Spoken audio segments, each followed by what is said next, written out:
Le soleil prolongeait sur la cime des tentes ses obliques rayons, ses flammes éclatantes, ses larges traces d'or qu'il laisse dans les airs, lorsqu'en un lit de sable il se couche au désert.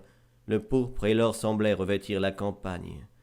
Du stérile Nebo gravissant la montagne, Moïse, homme de Dieu, s'arrête et, sans orgueil, sur le vaste horizon, promène un long coup d'œil. Il voit d'abord Phasga, que des figuiers entourent, puis au-delà des monts que ses regards parcourent, s'étend tout Galade, Éphraïm, Manassé, dont le pays fertile à sa droite est placé. Vers le midi, Juda, grand et stérile, étale ses sables où s'endort la mer occidentale, plus loin dans Avalon, que le soir a pâli, couronné d'oliviers se montre Nephtali, dans les plaines de fleurs magnifiques et calmes, Jéricho s'aperçoit. C'est la ville des palmes, et prolongeant ses bois des plaines de Phogor, le lentiste touffu s'étend jusqu'à Ségor. Il voit tout Canaan, et la terre promise, où sa tombe, il le sait, ne sera point admise. Il voit, sur les Hébreux, étend sa grande main, puis vers les hauts du mont, il reprend son chemin. Or, des champs de Moab, couvrant la vaste enceinte, pressés aux larges pieds de la montagne sainte, les enfants d'Israël s'agitaient au vallon, comme les blés épais qu'agite l'aquilon.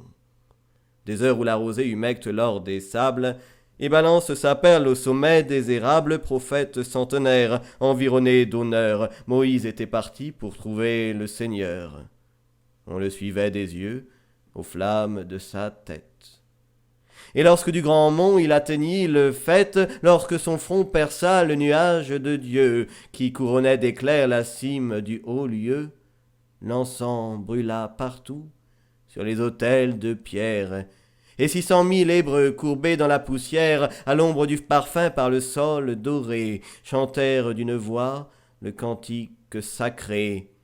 Et les fils de Lévi s'élevant sur la foule, tel qu'un bois de cyprès sur le sable qui roule, du peuple avec la harpe, accompagnant les voix, dirigeaient vers le ciel l'hymne du roi des rois. Et debout devant Dieu, Moïse ayant pris place, dans le nuage obscur, lui parlait face à face. Il disait au Seigneur, « Ne finirai-je pas ? Voulez-vous encore que je porte mes pas ? Je vivrai donc toujours puissante et solitaire, laissez-moi m'endormir du sommeil de la terre. Que vous ai-je donc fait pour être votre élu ?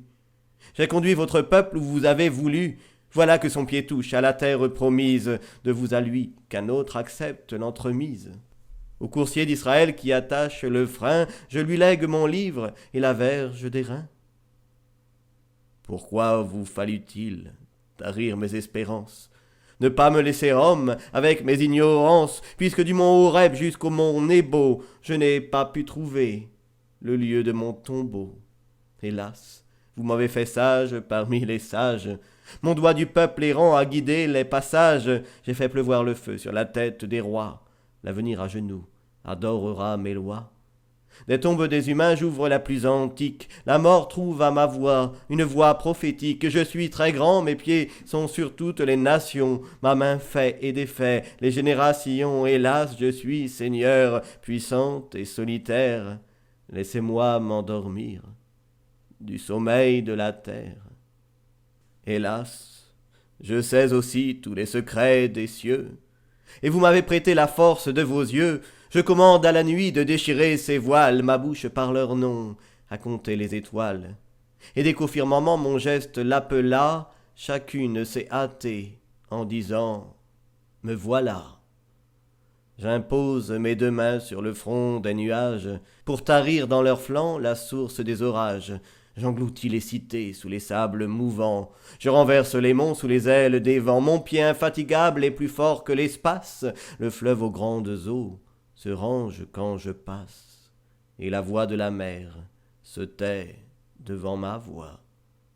Lorsque mon peuple souffre et qu'il lui faut des lois, j'élève mes regards, votre esprit me visite, la terre alors chancelle et le soleil hésite.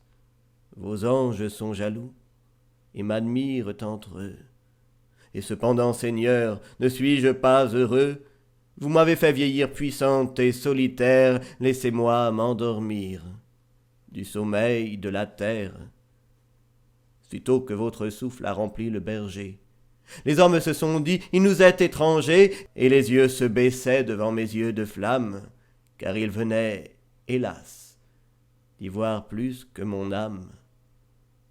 J'ai vu l'amour s'éteindre et l'amitié tarir, les vierges se voilaient et craignaient de mourir, m'enveloppant alors de la colonne noire, j'ai marché devant tous triste et seul dans ma gloire. Et j'ai dit dans mon cœur, que vouloir à présent? Pour dormir sur un sein, mon front est trop pesant. Ma main laisse l'effroi sur la main qu'elle touche, l'orage est dans ma voix, l'éclair est sur ma bouche, aussi loin de m'aimer. Voilà qu'ils tremblent tous, et quand j'ouvre les bras, on tombe à mes genoux. Ô Seigneur, j'ai vécu puissante et solitaire, laissez-moi m'endormir du sommeil de la terre. Or, le peuple attendait, et craignant son courroux, priait sans regarder le mont du Dieu jaloux. Car il levait les yeux, les flancs noirs du nuage roulaient et redoublaient les foudres de l'orage, et le feu des éclairs aveuglant les regards enchaînait tous les fronts courbés de toutes parts. Bientôt le haut du mont reparut sans Moïse, il fut pleuré. Marchant vers la terre promise, Josué s'avançait pensif et pâlissant, car il était déjà l'élu du Tout-Puissant.